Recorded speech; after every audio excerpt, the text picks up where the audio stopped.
Hoburg and worked for Sells Brothers. Yeah. And then we worked there. there. To that yet. We're just getting to it now. Right. Yeah. So that was the next move. That was the next move. Yeah. And how long at Fair Harbor? What, 3 years? We were at Hoburg for 3 years. Yeah, we were in Hoburg for 3 years. 3 years there. 65 to 68. Yeah. And what big were the chainsaws changing fast? Oh yeah, we were in the direct drives by then. Yeah, direct drive and then. Yeah. Yeah. And went to Hoburg. Did you say 64? 65. 65. We went to Hoburg and worked for Sells Brothers out of Vancouver. Yeah. They had the contract there. We got all brand new 275 Canadians. Canadians. Yeah. Very cool. We had those Canadians, right? They were made in Vancouver. Yes, they were. Yeah. Were they blue? Yeah. Blue and red. Blue and red. Yeah, they were. Some of them were blue, and then the later ones had a red top on them. Right? So They, the Canadians, you guys, some of you won't know the Canadian power saws, but there was a power saw company, Canadian, made right in Vancouver. And Pioneer. All right. Talk to us about these Canadian power saws for a second. Oh, well, you've gone from the gear drive, which was geared down 3 to 1 or 3.6 to 1. Yeah. So then you go to a gear drive right off the crankshaft. Yeah. But by this time we'd got the 404 chain, eh? We got rid of the boom chain, eh? Yeah. We used to have the big chain. So we got to the 404 chain, and which was fine. But they didn't have a whole lot of power. No. You know, you were in big timber all the time. You know, you'd run a 4 or 5 foot bar on them. Eh? Yeah. Oh boy. Just you bar. had to keep that chain sharp. Of course you did. And the old Did you hear what he just said, friends? What did you say about the chain, Bob? about the chain?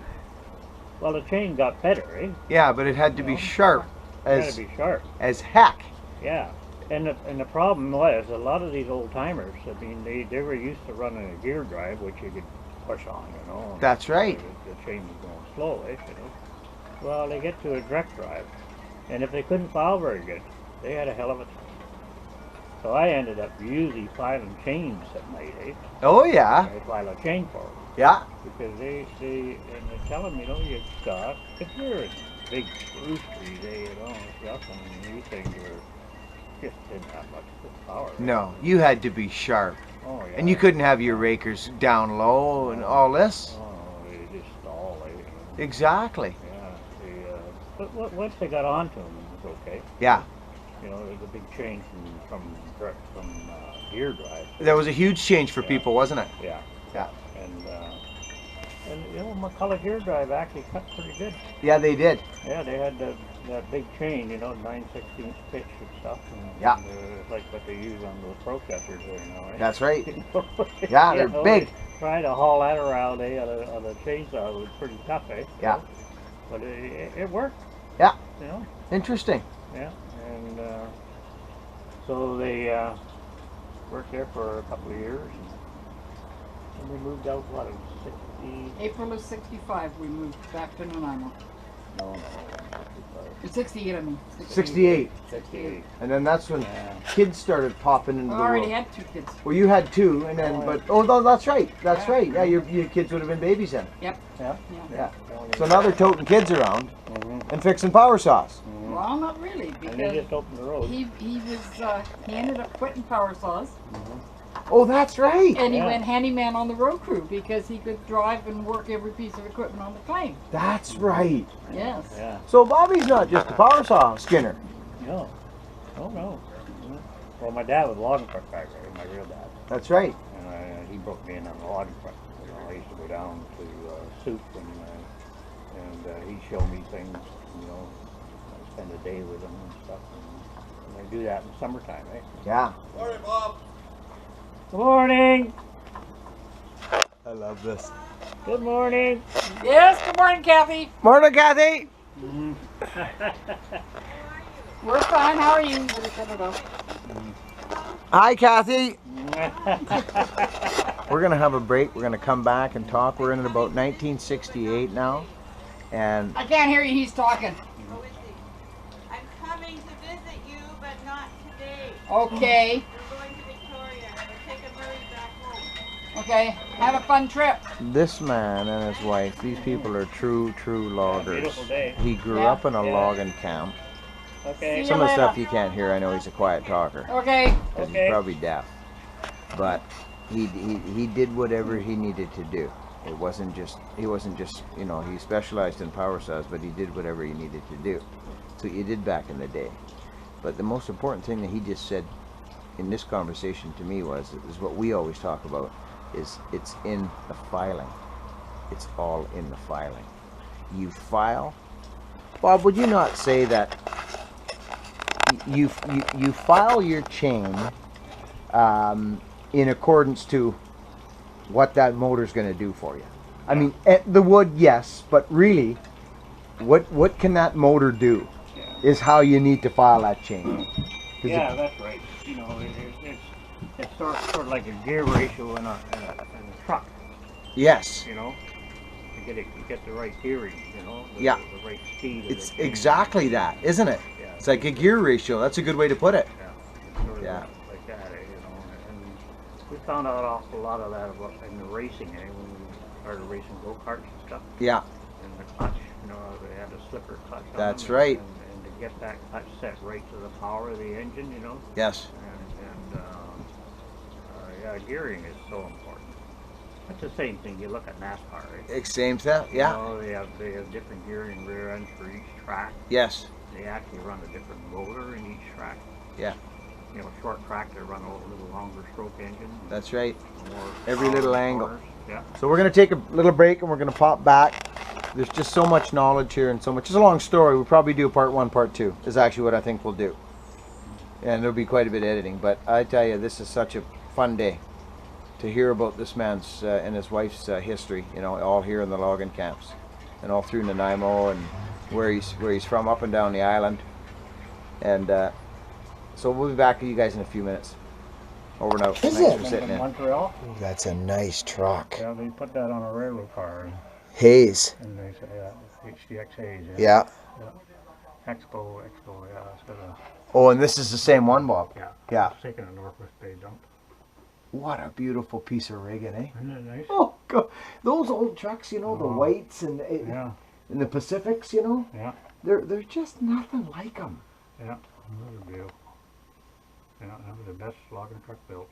The Hayes. Oh, Yeah. yeah. No. Now, what do we got here, Mr. Bob? Mr. Bob Walker? What is in this room here of yours? Oh, it's got everything in it. This has got everything. Bob. Family pictures and logging pictures. Oh, and look at that. Now, I never saw that axe the other day. That's a plum.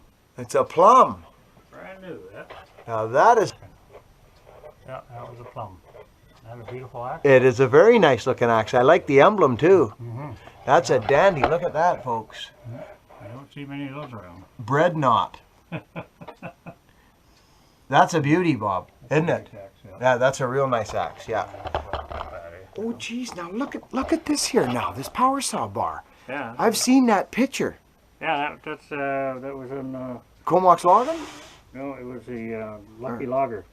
Oh, there you go. Posters. That's right. Lucky Lucky Logger Logger poster. poster. Yeah. Now someone's done that on a bar for you. That's what I needed.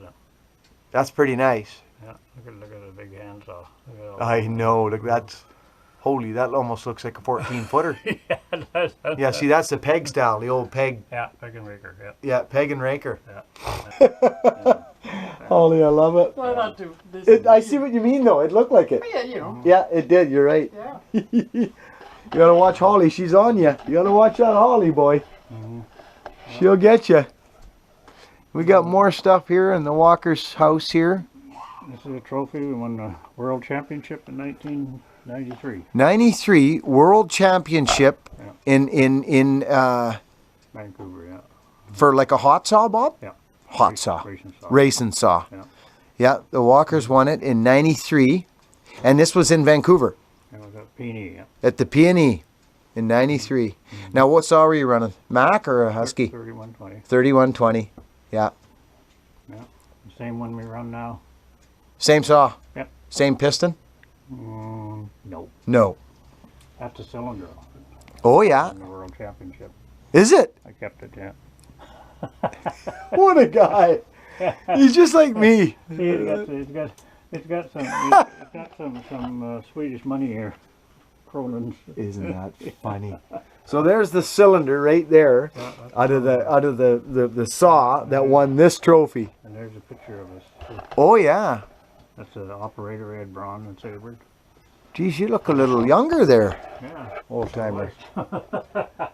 Hey, look at that. Yeah. Whoops.